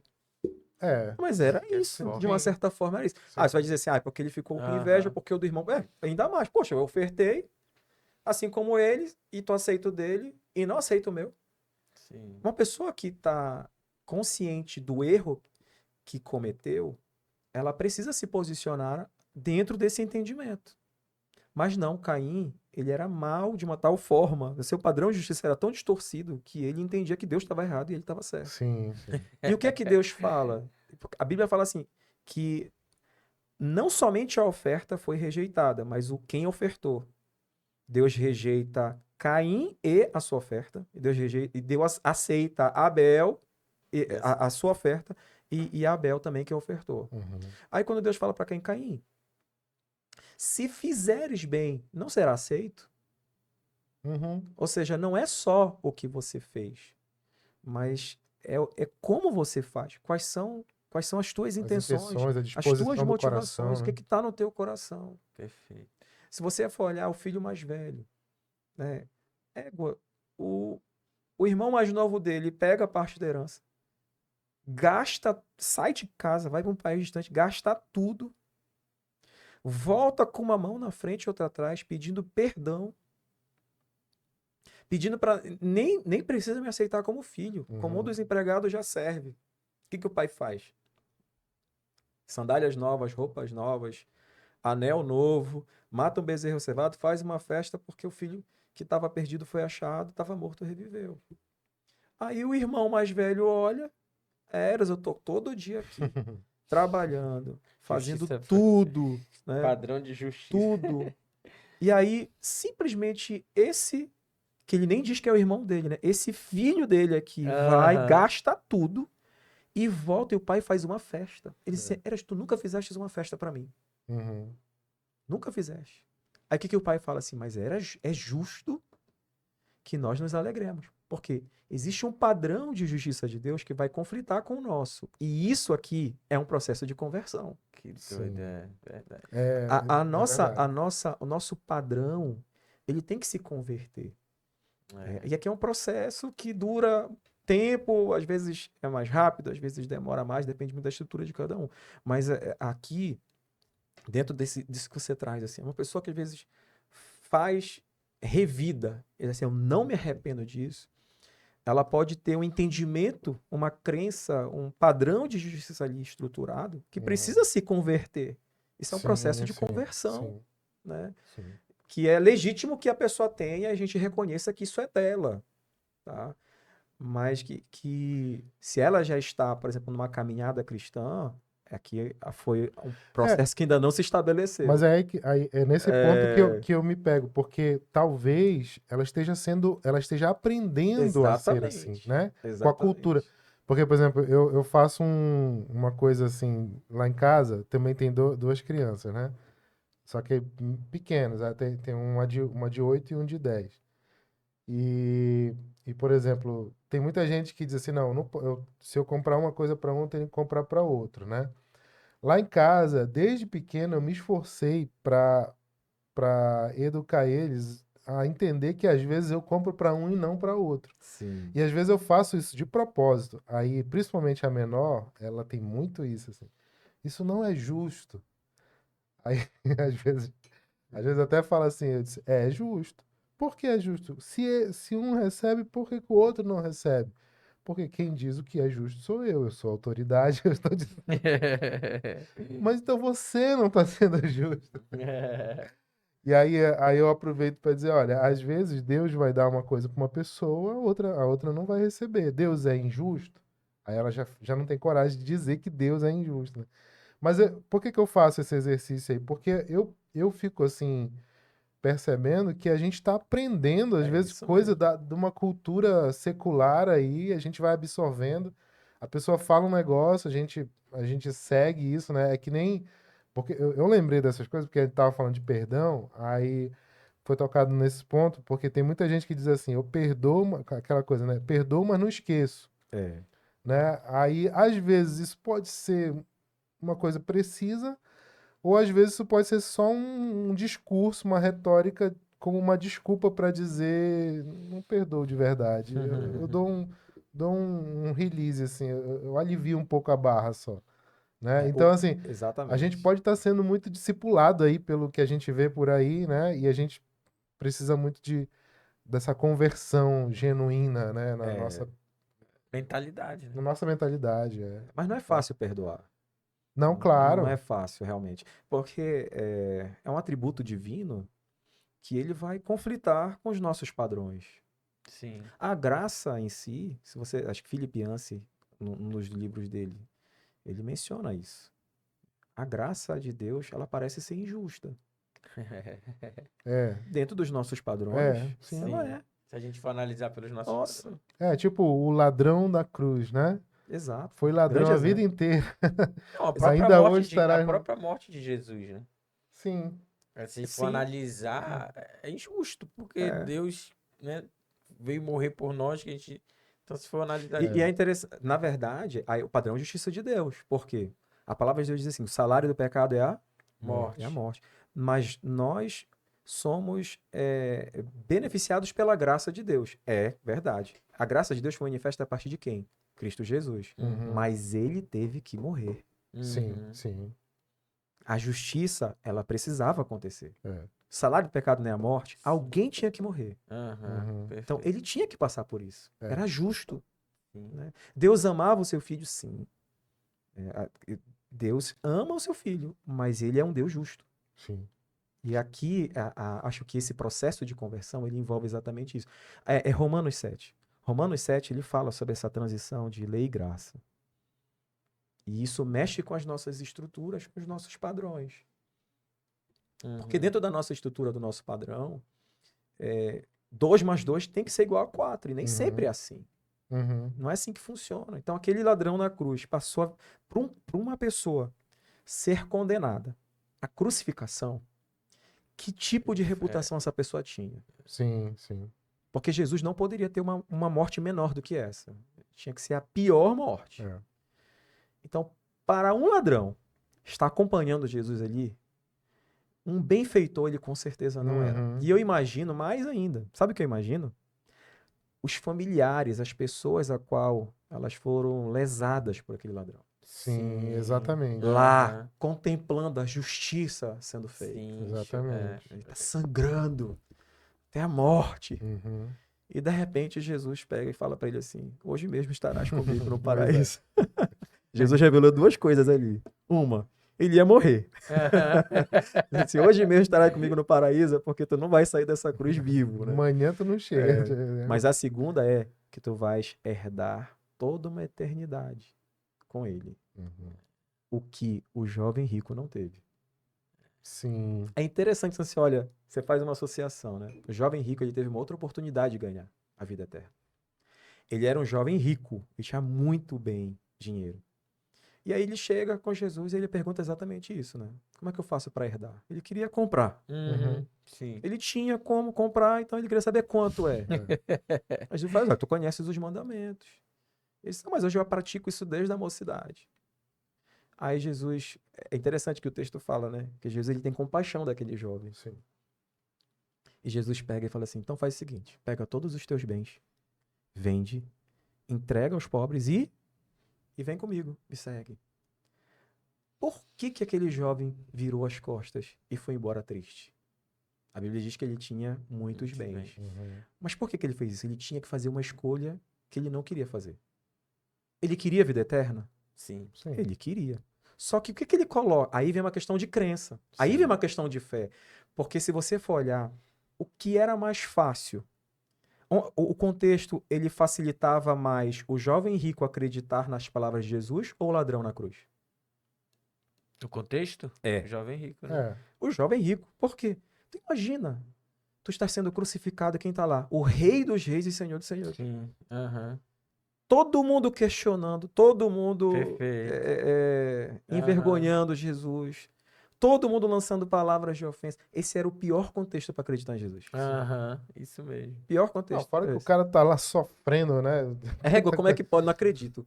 O Rei dos Reis, Senhor dos Senhores, tá aqui. Mas você vê o alcance da graça de Deus. Uhum. Porque o que que acontece? Se você for olhar, o contexto, ele é parecido. Ele não é igual, mas ele é parecido. Porque ambos tiveram a mesma oportunidade, em contextos diferentes. Sim. Ambos queriam o quê? A mesma coisa, a vida eterna. Só que uns um teve uma ação de fé, que mesmo num contexto desfavorável para acreditar, ele acreditou. Uhum. E o outro não. O que que passou na cabeça do jovem rico? Caramba, eu vou ter que então doar tudo, vender tudo que eu tenho e entregar para os pobres. Eu vou ficar com o quê? Eu tenho uma vida toda para viver. Ele era jovem. Uhum. Sim. Sim. E se eu quiser comprar um picolé na rua, quem é que vai? Eu vou ter que pedir dinheiro para quem? Ah, vou ter que seguir ele, mas para onde a gente vai? E se eu quiser voltar, como é que vai ser? Para quem que eu tenho que pedir? Ele ia ter que viver uma vida de dependência que ele não queria ter. Sim. É. Ou talvez não estivesse acostumado a ter. Aí ele coloca numa balança. Bem, então, para que eu tenha a eternidade, eu vou ter que viver uma vida de dependência, porque eu vou largar tudo o que me garante aqui nessa terra. O que que vale mais? A pessoa diz, não. Acho que o mais certo, então, é eu ficar com o que eu tenho, vivo, e depois eu resolvo essa questão da Uhum. eternidade. Só que ele virou as costas, foi embora e nunca mais voltou. Né? É. O ladrão na cruz, não. É. O ladrão na cruz fez tudo o que não devia, mas na hora H, No não último não momento. foi porque ele mereceu, mas foi porque ele creu. Sim. Perfeito. Né? Ele acreditou. No pior contexto de Jesus, ele acreditou. E justamente a sua atitude de fé garantiu a sua vida eterna para a tristeza dos familiares que estavam lá torcendo para que ele Aham. queimasse no inferno. Sim, sim. Perfeito. É, muito bom. Muito, muito bom, cara, essa parte do padrão de justiça próprio, né? A gente tende a fazer a nossa. A querer ter essa mentalidade de causa e efeito a partir da nossa própria justiça. Pastor, me diz uma coisa. Todos precisam de psicólogo? Como é que é isso aí? Como é que a gente vai saber que uma pessoa precisa? Né? Olha, é uma boa pergunta. Eu vou te dizer assim. A própria OMS, ela define o que é saúde. Sim. A saúde, ela não é necessariamente Ausência uma de doença. ausência de doença. E aí quando você fala assim, você precisa a partir de uma necessidade mesmo, Sim. real. E eu particularmente, eu tinha esse entendimento. Quando eu entrei na faculdade, em 2000, no ano de 2000, eu entrei na faculdade. Não entrei na faculdade, a primeira coisa que eu escutei na sala de aula, de forma maciça, era que nós precisávamos fazer terapia. Por quê? Porque nós estávamos no curso de psicologia. E eu, naquela época, eu entendi assim, não, mas eu não vejo necessidade. Primeiro porque eu não via necessidade. Segundo porque eles ficavam de uma forma tão intensa, trazendo esse tipo de ação que a gente precisava ter, que isso começou a gerar um certo incômodo. Então, eu comecei desde então a ter um outro entendimento. Falei, não, acho que não é assim. Vai ter um momento em que a gente realmente vai precisar. E acho que se precisar, realmente você precisa procurar ajuda, agrega muito. Mas o que a OMS fala não é necessariamente a ausência de doença, mas é o bem-estar. A saúde, ela é o bem-estar da pessoa. E o bem-estar, eu vejo assim, que a terapia em si, ela tem um processo interventivo diante de uma demanda real de desorganização, de desregulação, mas ela também tem um trabalho de potencializar aquilo que você já tem de bom e reestruturar determinadas crenças, entendimentos e comportamentos que não estejam de acordo e que às vezes limitam o máximo do teu potencial. Né? Então é algo que agrega. Né? Então a pessoa, e isso começou a vir, esse entendimento eu comecei a ter, por quê? Porque existe uma demanda que ela é realmente, assim, no meu caso, psiquiátrica, né? Eu trabalho com psiquiatras que encaminham pessoas que apresentam uma desregulação sintomática, começam a ser medicadas e elas precisam entrar no processo terapêutico. Mas, por exemplo, hoje é muito comum jovens que estão, por exemplo, tentando um vestibular para medicina, para o ITA, ou então querendo entrar num concurso público, ou até mesmo, às vezes, algumas empresas elas fazem isso. Aquela pessoa ela tem uma função operacional naquela empresa e ela estão pleiteando com que ela assuma um cargo de coordenação, mas ela precisa ter não só uma avaliação em relação às suas competências para esse novo cargo, ou desenvolver essas competências nessa nova função, entende? Então, a terapia, ela tem também esse caráter de agregar, né, valor na vida da pessoa, no sentido de conseguir ter uma clareza melhor, um autoconhecimento maior e, a partir disso, se posicionar melhor diante das suas situações e potencializar o que ela já tem de bom e reestruturar, às vezes, áreas que não é que estejam gerando problema, mas impossibilitando com que ela extravase no máximo do seu potencial. E, pastor, aproveitando, vou fazer uma pergunta de leigo aqui. A terapia, dentro do entendimento da psicologia propriamente dito, existe alguma noção, assim, determinística nesse sentido de que a terapia ela é algo para se começar e se terminar, ou você pode ter uma realidade de você ter que fazer um acompanhamento terapêutico a vida inteira, por exemplo? Existem casos e casos, ou uma terapia é sempre algo para ter um fim? Uma Como é que alta, né? funciona isso? Depende muito do objetivo. Olha, eu também, a minha especialização é na TCC, é terapia cognitivo-comportamental. Ela é mais focada num problema específico. E eu utilizo-a como uma ferramenta diante de uma demanda. Então, um caso, por exemplo, de ansiedade, uma pessoa que ela é encaminhada por um psiquiatra, ela já começa a ser, ela começa a ser medicada, existe um protocolo, né, de intervenção que, que, que faz paralelo a esse processo medicamentoso dela. Qual é o foco? É tirá-la da crise, remir os seus sintomas, reorganizar esses fatores que estão desorganizados na vida dela, para que depois de um certo tempo, ela estando já estável e tendo, né, esse tempo favorável de recuperação que é protocolar, ela pode receber alta, certo? Só que o que eu vejo, né? A questão da alta, nesse sentido, ela é protocolar. Então, essa pessoa ela veio diante de uma crise e ela já está pronta, ela entra no processo de desmame de medicação e na terapia ela já entra também no processo de alta, tá? Mas hoje, por exemplo, você pode dar continuidade, porque a terapia ela não é simplesmente para um momento conturbado que você está vivendo, mas ela pode ser também um fator que te ajuda a te reorganizar para que preventivamente você não volte a um estado de vulnerabilidade. Sim, Entende? entendi. Então, isso é um ponto.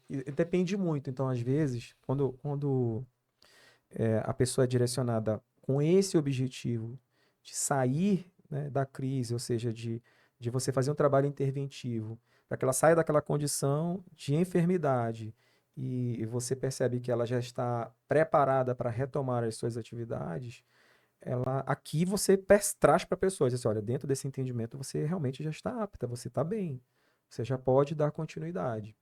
Mas sempre é importante deixar também isso muito claro para a pessoa, porque ela pode dar continuidade tendo outros objetivos. Então, assim, olha, então eu queria dar continuidade porque eu acho que a gente precisa, eu preciso rever outras coisas, eu preciso trazer como pauta outras situações que já envolvem outros objetivos. Então, ela pode ser ampla nesse sentido, entendeu?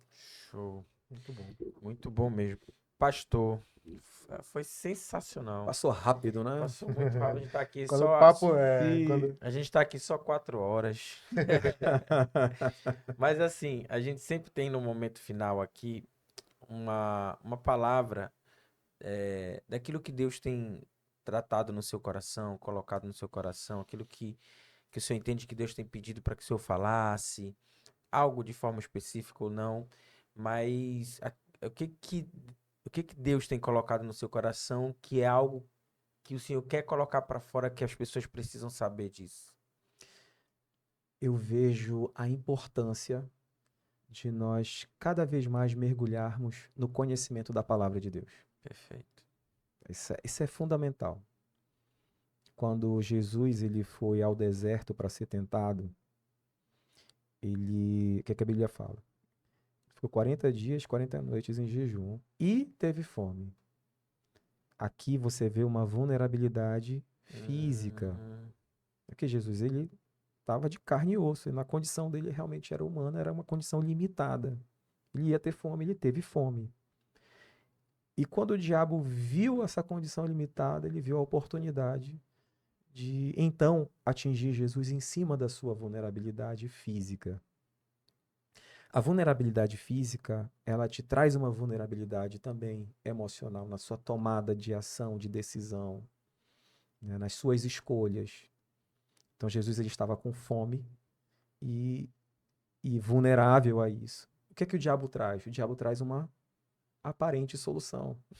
Poxa, tu não és o filho de Uhum. Deus, basta tu pegares essas pedras aí, transformá-las em pães e tá resolvido. Acabou o teu problema. Entende? Aí o diabo começa a mexer com a mente de Jesus. Né? Então, assim, por que eu estou trazendo esse texto? Porque o que amparou Jesus naquele contexto? A palavra. Perfeito. Então, o que ele traz? Nem só de pão viverá o homem, mas de toda a palavra que sai da boca de Deus. Ele estava vulnerável fisicamente. Ele estava vulnerável mentalmente, emocionalmente. Sim. Mas espiritualmente, ele estava convicto, né, de tudo o que ele tinha de entendimento em relação à palavra de Deus. Cristo é a palavra de Deus, é a personificação dessa palavra. Então, quando eu vejo esse texto, eu vejo as nossas estruturas, quando são confrontadas e elas são, de uma certa forma, abaladas diante da situação que a gente está vivenciando. Mas eu vejo assim, que a palavra de Deus, ela te sustenta. Perfeito. Ela te sustenta a toda condição de vulnerabilidade, a toda situação conflituosa. Se a tua fé ela está alicerçada nessa palavra, você se sustenta. Perfeito. Legal. Nossa, foi muito bom. E aí, Muito bom. pastor Yuri? Quer falar alguma coisa? Não. Não? Pastor, muito obrigado pela sua presença. Foi sensacional. Aprendi muita coisa aqui. Fiz Muito bom. muitas anotações. E aí, Deus falou muito comigo aqui também. Né, Rafa? Com certeza. Eu sempre digo que nós somos os primeiros privilegiados, né? Que a gente é abençoado logo aqui na conversa. Daqui a pouco a gravação vai para o YouTube, mas foi muito legal mesmo, pastor. É muito interessante isso. Eu acho assim, o pessoal que acompanha a gente, eu até estava ali falando em off, né? Tem uma boa parte do nosso público tem gosta de saber e de se aprofundar mais nessa área. Fala de saúde mental, das emoções. E quando o senhor termina falando aí sobre a relevância muito mais importante da palavra de Deus, isso fecha assim de uma maneira linda demais e completude é isso, né? Então, muito obrigado pela sua presença aqui, né? Espero que o seu ministério, seu trabalho, sua vida seja plenamente abençoados aí, que o Senhor lhe recompense muito Amém. pelo seu tempo aqui, pela sua solicitude de vir aqui com a gente, né? E espero que muita gente possa ser abençoada igual a gente foi aqui também. Antes de fechar aqui, pastor, que eu sei que milhões de pessoas vão ver esse episódio, diga aí como as pessoas podem lhe encontrar. Olha, o Instagram, ele é Instagram. um bom canal de comunicação. Uhum. É o @Thiago com TH Thiago Rodrigues, _psi, PSI. Tá. A gente vai colocar, né, Rafa? Sim, aparece aí. Tá aqui no. Tá aparecendo. Tá aparecendo aqui embaixo. Já apareceu pra galera aí. Pastor, muito obrigado pela tua presença, foi bem abençoador e eu tenho certeza que você aí de casa, onde você estiver, também foi abençoado. E a gente pede aquelas 3 ações que são fundamentais para que esse canal cresça, seja relevante, não por causa de nós, mas por causa daquilo que a palavra de Deus tem para transformar a sua vida e a sua família, aquilo que Jesus tem para fazer na sua família. Se você percebeu, entendeu que pode compartilhar para alguém, veio alguém na sua mente, compartilha, comenta, curte, porque o YouTube ele entende que isso que está sendo feito aqui é extremamente relevante, vai compartilhar para muito mais gente. Não custa nada, você não vai custar nada para você, somente ali 2 segundos, 3 segundos no máximo, para você compartilhar e abençoar a vida das pessoas que você entende que precisam escutar esse conteúdo. A gente fica por aqui, até o próximo episódio, completude na sua vida. Tchau, tchau.